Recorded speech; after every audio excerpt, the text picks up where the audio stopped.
my name is Ilyssa Lasky. I'm the founder of Obsidian Counseling and Wellness. At Obsidian, we believe that healing happens through connection, when people feel truly seen, understood, and supported. That's something that shapes all of our work at Obsidian, especially when dealing with trauma. In this next video, you'll see myself and my associate Kari talking about trauma. We wanted this to feel more accessible, not so clinical and distant, because we know that trauma is something that touches everyone. Let's dive in. Hi, my name is Ilyssa Lasky. I'm Kari Holman. And today we're going to talk to you about trauma and EMDR. But before we get into it, we're going to talk a little bit about trauma that is more subtle, and we'll talk about the different shapes it takes in the body, and hopefully by the end of it, you'll learn some more language and tools to help you with trauma. Let's get going. Yes. So I thought we could start with trauma myths. All right. Because those are big ones. Yeah. One of the biggest myths that I see in my practice is that if I don't have PTSD, then I don't have trauma. Yes. PTSD is simply a set of criteria for one way in which people may respond to trauma.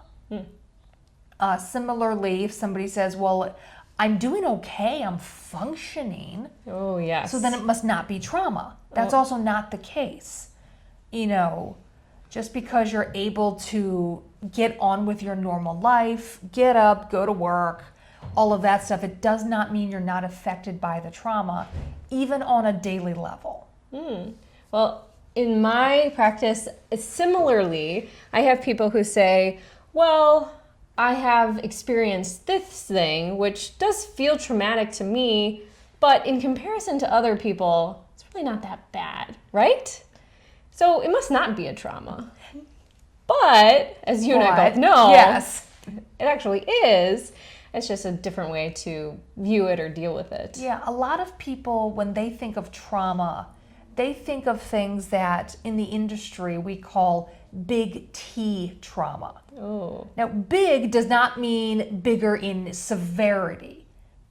It just, I don't know where we got it from, but it's things like most people think of.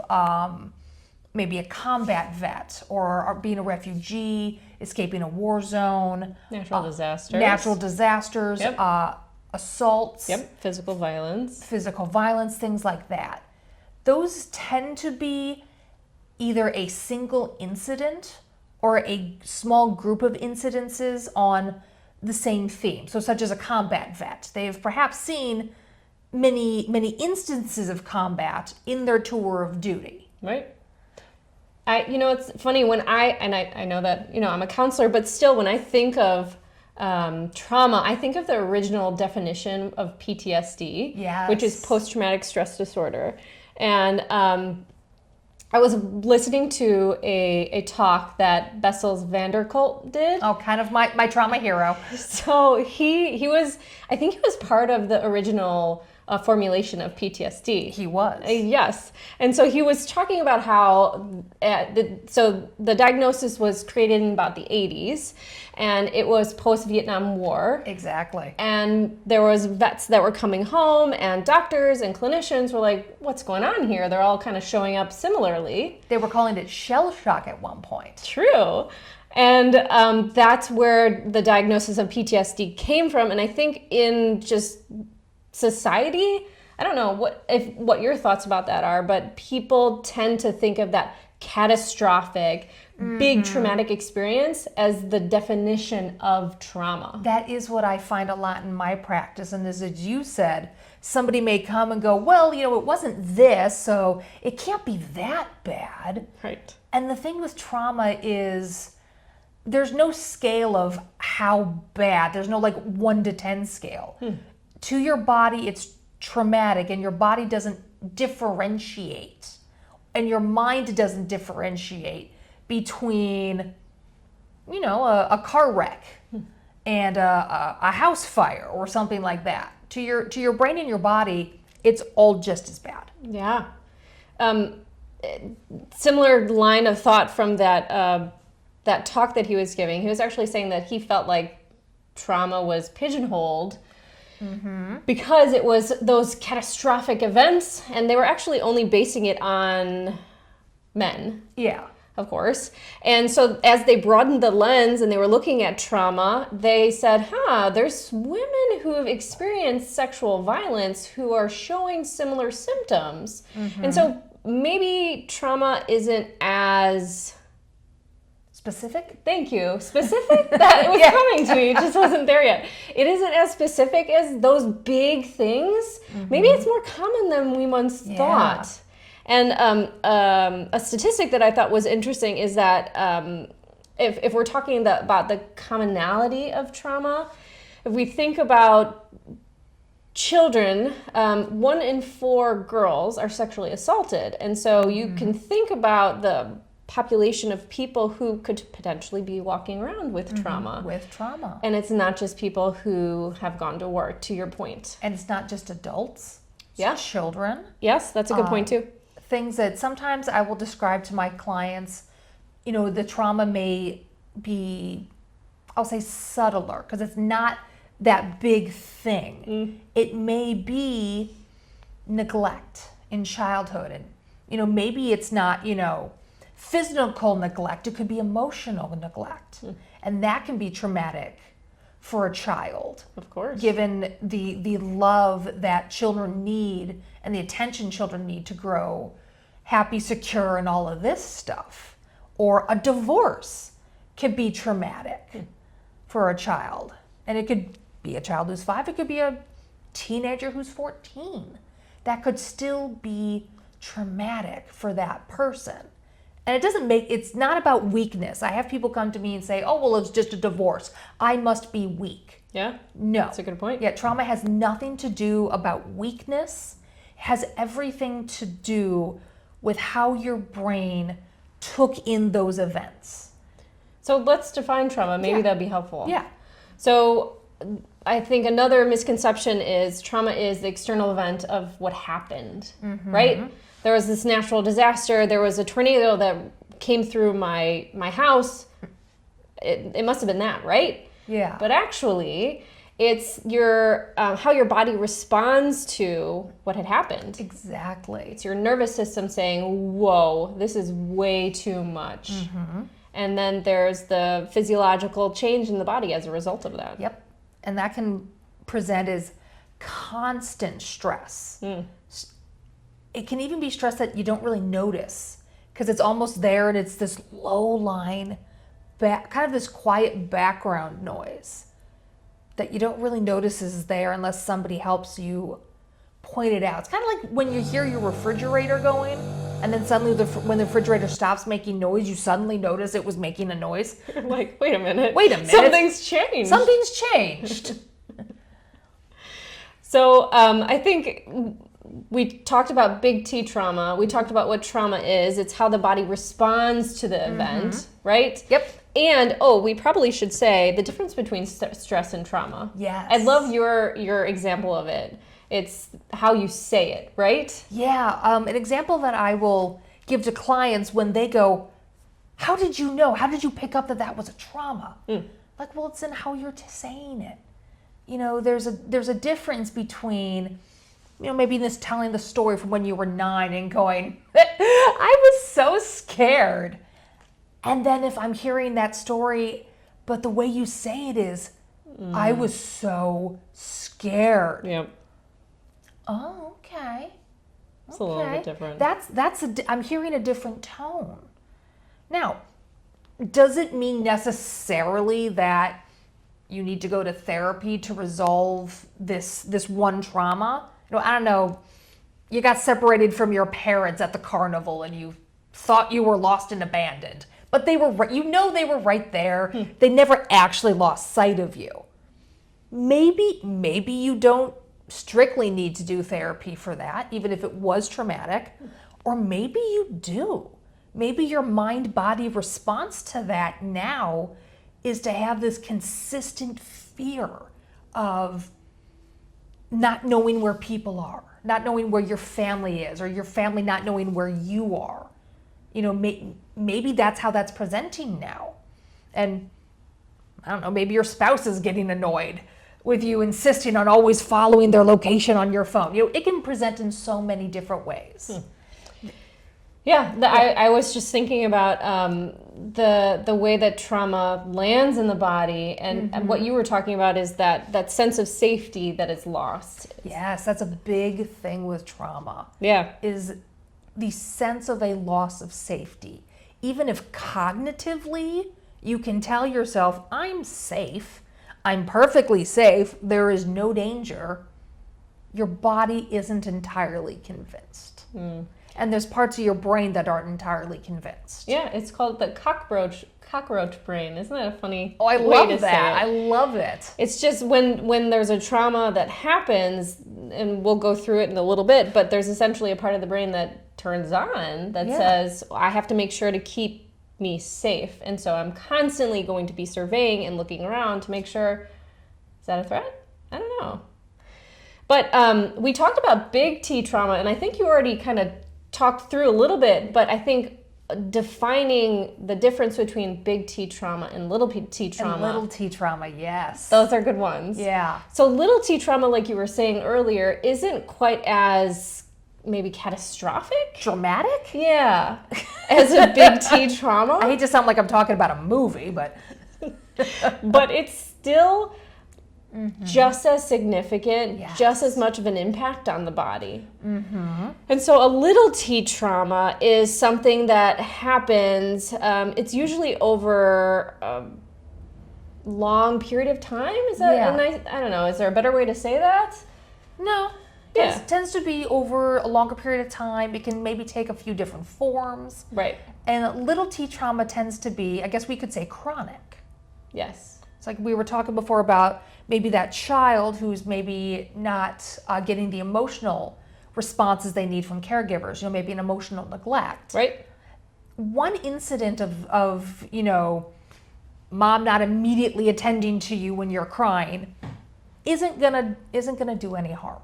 As long as mom eventually comes to you and picks you up, whatever. Right. But if it's consistent across your childhood, that's gonna have an effect. Yeah, it's a neglect. Then that's a neglect. Or even, I'm thinking of all these examples from childhood. Maybe you're a child who needs, supports in school.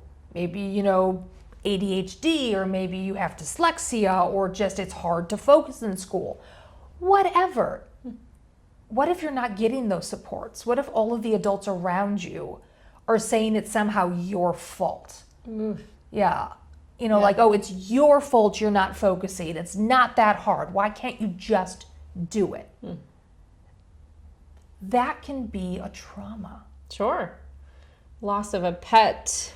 Oh, absolutely. People think, oh, well, it's just a pet. Oh, no, they're not just pets. Yeah. Oh, my gosh. We have found, scientists and researchers have found that the emotional impact of the loss of a pet can feel similar to a heart attack. Oof. That's a big one. That's a big one. Wow. And it can feel the same as the loss of a human family member. Oh, yes, of course. Yeah. I lost my pet a couple of years ago, and I grieved for a long time. Yeah. Had lost my grandmother prior, and oh boy, apples and oranges, but still, it was really challenging to lose my pet. And that's 2 losses in a short span of time. Yep. That can just overtax your brain's ability to manage and cope. People talk a lot about the cup spilling over. The cup can only hold so much water. I'll call it grief water for the sake of our illustration. Sure. And I have filled it up because I've lost a family member, and now I've lost a pet. Yeah. And so now we have to add more water, but we're full. There's no and space. And there's no space, so it's going to spill over. That's like the funnel theory, right?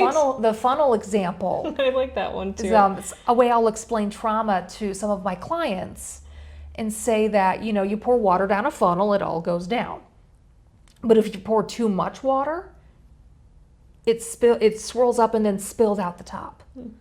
And so if you think of pouring water down that funnel like your memories, every day I go about my day and I do my things. Maybe somebody breaks their car, in front of me, and I have to slam on the brakes. Oh, oh, okay, I'm good. Maybe the water went down a little fast, but it all got through. With trauma, there's too much water to go down the funnel at one time. And so some of it comes up and spills over.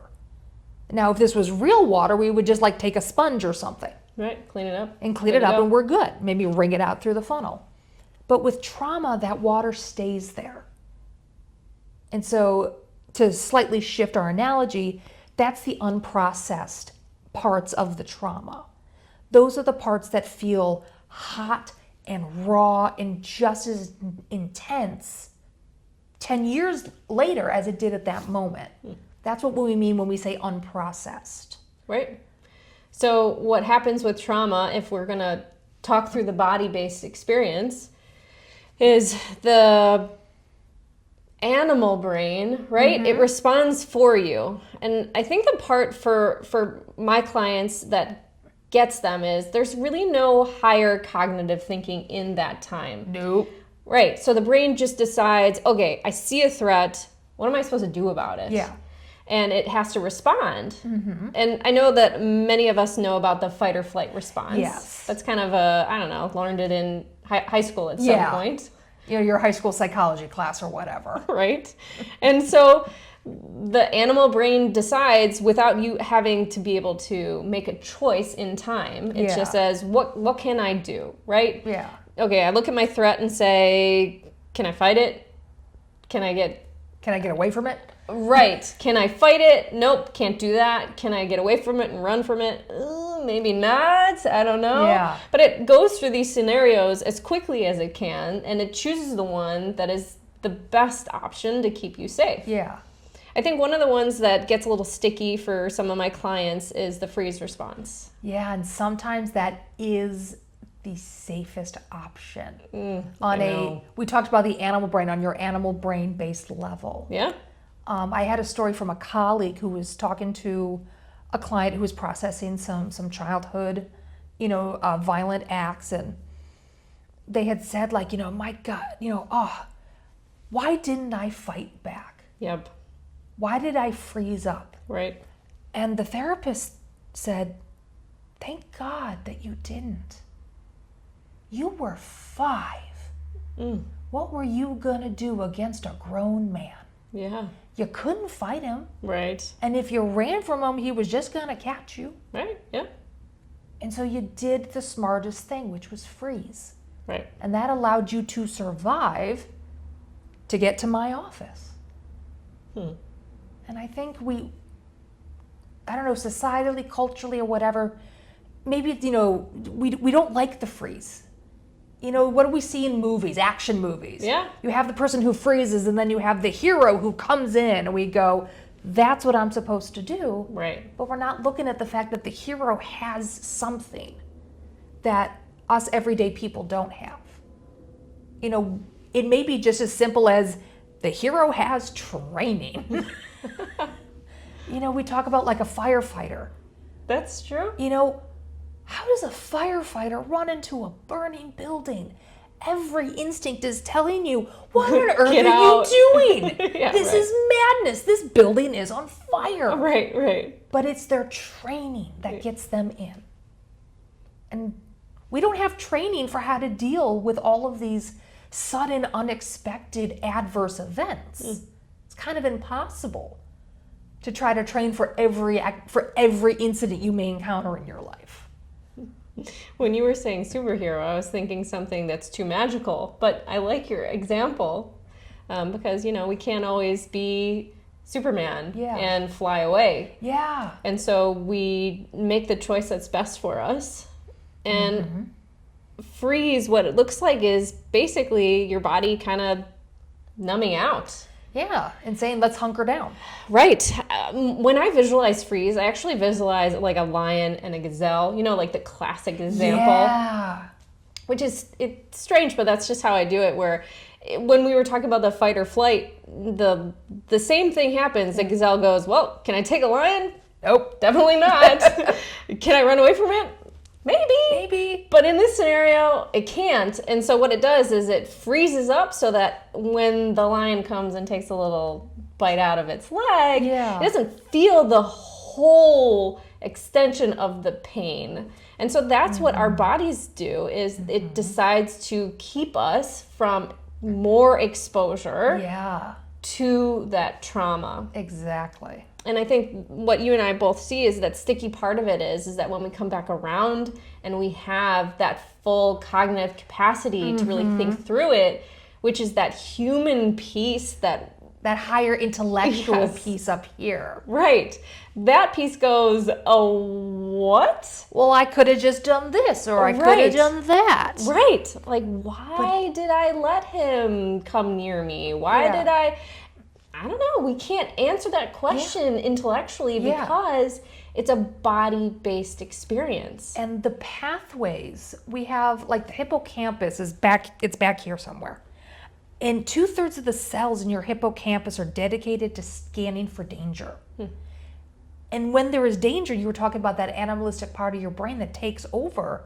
The pathways from the hippocampus to the prefrontal cortex, which is where all of our thinky thoughts happen, shuts down.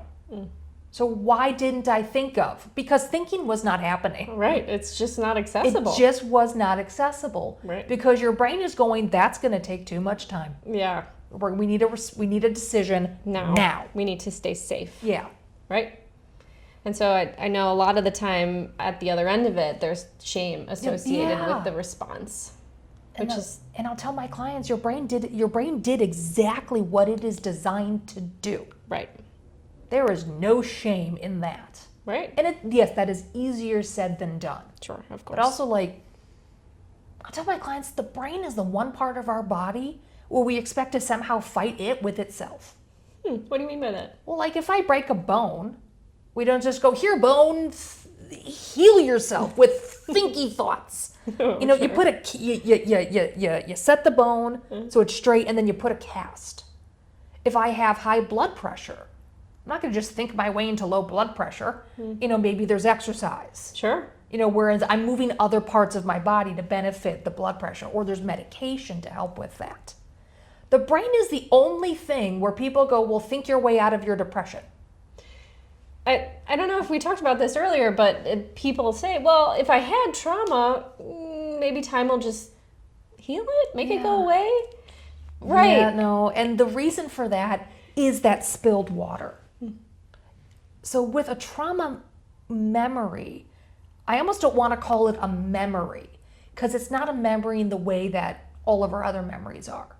When something brings up that trauma, meaning like it reminds you of that trauma, and it could be something as innocuous as the color of the paint on a house could link in your brain to a trauma. Right. You're not remembering, you're re-experiencing because of all of that spilled water.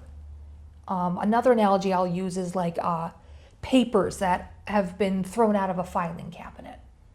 The papers are all over the place.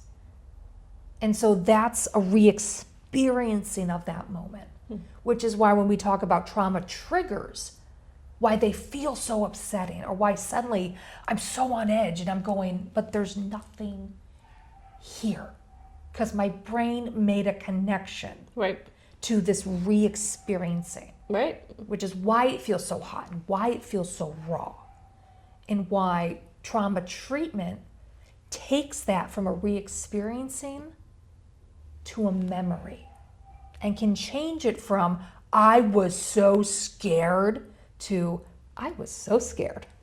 So maybe this is a good segue into what EMDR is and how it can help. Yes, exactly. So EMDR, like we've been talking about, trauma is a somatic-based experience, and EMDR is a somatic-based therapy. It is. It stands for, it's a long name. It stands for eye movement, desensitization, and reprocessing. So if you break that down, eye movement, the eye movement is the mechanism for change. This is going to sound like hypnotism. I promise it is not. And what your trained therapist does is encourages your eyes to move back and forth. Sometimes it's with like a light bar or maybe their fingers. And what that does is it activates both sides of your brain. We're not sure why this activates both sides of the brain, but we know it does. And having both sides of your brain active helps you bring up that trauma memory, that trauma experience, but in the safety of a therapeutic setting with a therapist who is trained. Mm-hmm. And so what you're doing is now you are actually taking that sponge, mopping up that water, and putting it down the funnel. And so when you are doing EMDR, it can be intense, but it's not going to be intense in the same way as re-experiencing that memory. You know, we like to say to our clients, after you do EMDR, be kind to yourself. Yes. A little exhausting. It can be. But it's because EMDR changes the circuitry of the brain. That is exactly what it's doing. Your brain is doing a marathon. Yeah. I mean, you know, going back to what happens during the trauma, it's so interesting. Your endocrine system responds and changes. Your immune system responds and changes. I think there's executive functioning. There's all sorts of different things that happen. And like you were talking about, that memory kind of gets stuck in amber. Yeah. Is another way to say it. And what EMDR does is it comes in and goes, oh, I see what's happening here. Let's unstick it. Yeah, exactly. Let's reintegrate this memory back into the present moment. And reintegrate it and get it into all of your ability to cope skills, your resiliency, your ability to go on with normal life, as you've probably already been doing, but with that underlying stress. It's like taking all of those papers on the floor, putting them in order, putting them in the filing cabinet, and being able to close the drawer. So what I was thinking about is why a trauma talk is particularly helpful for women. What's interesting is that women are actually 2 times more likely to develop PTSD than men. And, you know, when we were talking earlier about the relational trauma piece, or the little t trauma, women have more experiences with those. Yeah. And so being aware of what trauma is, being able to know about different types of therapies that can be helpful, I think are exceptionally good tools to have. And even how little incidences can build up over time to become traumatic. Were you the girl who was told that you can't do X sport because, you know, girls don't play baseball or whatever, you know. People told you, you know, you weren't gifted the truck you wanted for your birthday. You were given a doll. Yeah. Or even just the relational trauma of being ignored, invisible, invalidated. Oof, that's like the feminist theory That's that we the were talking feminist about. theory, or being bullied by boys in middle school. Yeah. All of that adds up. Yeah, so, you know, behind the scenes, Kari and I were talking about that feminist theory, which is essentially that women have, you know, can experience trauma because the lack of power, there's gender norms, sexism, racism, poverty levels. They have all of those things to carry. That in some ways, living female in our society is in itself traumatic. Can be. I told this story before, but I feel like I should do it again. When I was first dating my husband, we were talking about our college experiences. And I know you know this one, but how when we'd go out at night, if we'd be eating or drinking anything as women, we'd make sure to cover our cups, make sure everything was safe for us. And I told him the story, and he looks at me like, like, what are you talking about? What are you talking about? Exactly. And I was so baffled at the time to have that response at the time. I didn't think that he would have no idea what I was talking about. I thought maybe at least he'd have some idea. But nonetheless, that's something that as a female you have to pay attention to, and he just didn't have to. Yeah. And that in itself can be so hurtful. When, you know, the people in power and this kind of dynamic, the male goes, What are you talking about? Right. I didn't have to do that. That's excessive. Is that a thing? Yeah, that's nuts. Is that a thing? Right. Are you being overly sensitive? Are you being over dramatic? So I think that these things are really helpful for us as women to understand and be able to, come together. Yeah, and just have the difficulties and the struggles of these things seen and validated and legitimized for the difficulty that they are. Yeah. And one of the pieces that we didn't talk about for trauma that can be really healing is the relationship, right? And so relationally, why we're here together, it's part of, it doesn't have to be done alone. Exactly. Part of a community, part of an interpersonal relationship, whatever that may be, but it can be really powerful. And I think I heard a story that I think would land it a little bit better. If you think of a kid who's walking to school and, a dog comes out and bites the kid. Yeah. That's gotta be so scary. Kid's going to cry and oh my gosh, that can absolutely turn into a trauma for the child. Oh yeah. But if you think about if the child's going for a walk to school and the kid is walking with their caregiver, the dog still comes and bites the kid. It's still really scary for the kid. But if the kid is able to turn to their caregiver and have an emotional experience and say, oh my gosh, that was scary, or whatever they need to do. Yeah. And the parent in kind attunes to them and says, oh my, that was really scary. Yeah. I'm here for you. I love you. Do you need a hug?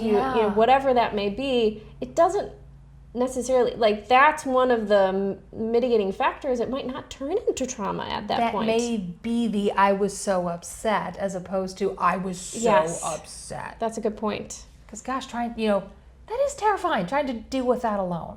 Yeah. Even for an adult.